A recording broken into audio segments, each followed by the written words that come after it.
Bismillahirrahmanirrahim, distinguished guests and worthy audience, Assalamu alaikum. I am Nayab Khan from GCMS Cabinet, Mansehra. Today I am here to present a disease that is called as thalassemia. The word thalassemia is derived from two Greek words, that is thalassa and emia. Thalassa means sea and emia means blood. ये ऐसा disease है, ऐसी disease है जो Mediterranean सी side से discover हुई थी, जिसमें इटली, फ्रांस, टर्की इस तरह के इलाके एड थे। अब ये डिज़ीज़ जो है इनहेरिटेड डिजीज़ होती है, जो कि पेरेंट्स टू ऑफस्प्रिंग ट्रांसफ़र होती है। लाइक हमारे वालिदैन से हमारे जो बच्चों में ट्रांसफ़र होने वाली डिज़ीज़ है, इसको हम थैलेसीमिया कहते हैं।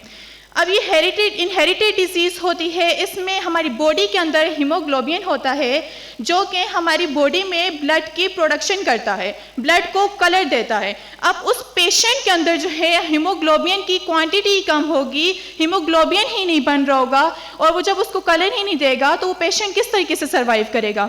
हमारी बॉडी में जो है हीमोग्लोबिन का काम ये होता है कि वो ब्लड को प्रिपेयर करता है, उसको प्रोडक्ट करता है, आगे उस बंदे को मूवेबल करता है, उसको एनर्जी देता है ताकि वो मूव करे।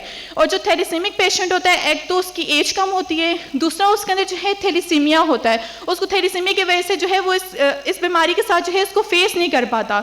अब इसके सिम्टम्स ये होते हैं कि इसकी स्किन जो होती है वो येलोइश होती है और इसका फेस होता है वो पेल होता है। सेकेंड, इसके जो सिम्टम होता है कि इसको जो होता है कि हमारी जो एक और डिजीज़ होती है, इस बंदे को थैलेसीमिया के साथ साथ डिफरेंट और डिजीज़ को जो है फेस करना पड़ता है। लाइक फेशियल बोन डिजीज़ होती हैं, जिसमें हमारी फेशियल बोन डिजीज़ में आती है पैलेटाइन बोन, जिसमें हमें क्लेफ्ट पैलेट कहते हैं। पैलेटाइन बोन हमारी ये जो फेशियल बोन होती है, इसकी प्रोसेसिंग नहीं हो रही होती, ये जुड़ नहीं रही होती, जिसकी वजह से हमारी ओरल कैविटी, हमारी नेजल कैविटी, लाइक जो हमारा जो डाइजेस्टिव ट्रैक्ट होता है, जो हमारे खाने की जो नाली जो प्रोसेस होता है, हमारे खाने का जो सारा सिस्टम होता है, वो खाने के साथ साथ जो है वो रिस्पायरेटरी ट्रैक्ट में भी जा रहा होता है। फॉर एग्जांपल, अगर हम लोग खाना खा रहे हैं, अगर हम लोग बात करते हैं, तो वो खाने का लुकमा अगर वो हमारी सांस की नाली में जाता है तो उस टाइम हम लोग को कफिंग होती है। आप सबको पता होगा, अगर आप लोग बात करते करते खाते हुए कोई बात करते हो तो कफिंग स्टार्ट हो जाती है। अगर उस बंदे के अंदर रेगुलर यही काम होता है तो उसको कितनी तकलीफ होती होगी। इसी तरीके से थैलेसीमिया के साथ साथ उसको डिफरेंट बीमारी को फेस करना पड़ता है, डिफरेंट उसको ये सब कुछ फेस करना पड़ता है। एक तो उसके अंदर ब्लड की प्रिपरेशन नहीं हो रही होती है, उसकी प्रोडक्शन नहीं हो रही होती, इतना सब कुछ वो फेस करता है। एक तो वो छोटी उम्र का बच्चा होता है, दूसरी बात कि उसका जो नेजल कैविटी के अंदर वो जो फूड जा रहा होता है, वो सब कुछ वो बर्दाश्त करते हुए लंग्स, स्टमक के साथ साथ लंग्स में उसका फूड जा रहा होता है, उसको नमूनिया कास होता है, मज़ीद उसको डेफिशिएंसी जो होती है। इसके अलावा जो है इसकी ट्रीटमेंट होती है, इसके अंदर हम लोग ब्लड ट्रांसफ्यूजन करवाते हैं। अब नॉर्मल बंदे के लिए जो है ब्लड ट्रांसफ्यूजन बहुत इजी होती है। अगर कोई हमारी तरह सफ़ेद पोश लोग होते हैं और जो बहुत कम क्वांटिटी में जो चीज़ को अफोर्ड कर सकते हैं, उनके लिए थेरेपी वगैरह करवाना ये सब कुछ बहुत मुश्किल काम होता है।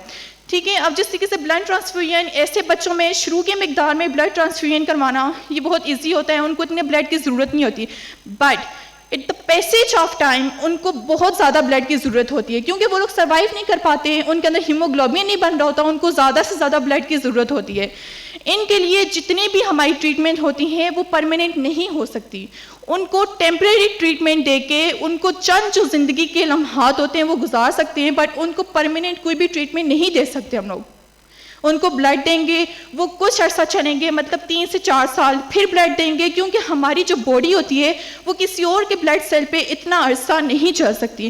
3-4 साल बहुत ज़्यादा मैंने बोले हैं, अगर आप लोग चलो तो 2 साल भी बहुत ज़्यादा होते हैं। सेकेंड, इसकी जो ट्रीटमेंट होती है वो आयरन चैलेशन थेरेपी होती है। हमारी बॉडी के लिए हर एक चीज़, हर एक मिकदार होती है, लिमिटेड होती है, वो बहुत ज़रूरी होती है। फॉर एग्जांपल, हमारी बॉडी में अगर HB ज़्यादा होता है तो वो भी इशू है, अगर HB कम है तो वो भी हमारी बॉडी के लिए इशू है। अगर हमारी बॉडी में आयरन ज़्यादा है तो वो तो बहुत ही बड़ा मसला है, अगर हमारी बॉडी में आयरन कम है तो वो उससे भी बड़ा मसला है। अब जो आयरन चैलेशन थेरेपी होती है वो इस बॉडी में आयरन की जो एक्सेस अमाउंट होती है उसको कम करने के लिए यूज़ किया जाता है। इस पेशेंट के अंदर जो होती है वो आयरन की जो एक्सेस अमाउंट होती है उसको कम किया जाता है ताकि जो है वो सर्वाइव कर सके।